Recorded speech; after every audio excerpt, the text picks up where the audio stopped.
সুপ্রভাত, আবার চলে এলাম সকলের সামনে আমাদের রান্নাঘরে। আজকে আমি তৈরি করে দেখাবো দহি ক্যাপসিকাম।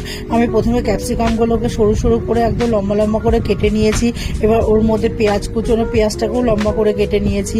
নিয়ে এবার ওর মধ্যে চিনে বাদাম একটু আধ গুঁড়ো করে রেখেছি। এবার চিনে বাদামটা দেবো, দিয়ে আমি কাশ্মীর লঙ্কার গুঁড়ো দেবো, গরম মশলার গুঁড়ো দেবো, পরিমাণ মতো নুন দেবো, আর একটু সাদা তেল দিয়ে ভালো করে ওটা মাখিয়ে রাখবো। এবার কড়াইতে সাদা তেল দিয়ে জিরে ফোড়ন দেবো, দিয়ে রসুন কুচনো দেবো, আর কাঁচা লঙ্কা চিড়ে রাখা টুকরোগুলোকেও দেবো, দিয়ে নাড়াচাড়া করে এবার ক্যাপসিকাম মাখাটাকে দিয়ে ভালো করে নাড়িয়ে একটু ঢাকা দিয়ে রাখবো। কিছুক্ষণ পর ঢাকাটাকে তুলে দেখে নেবো একটু নরম হয়ে গেছে, তখন ওর মধ্যে বেসনটাকে দিয়ে ভালো করে মাখিয়ে নেব।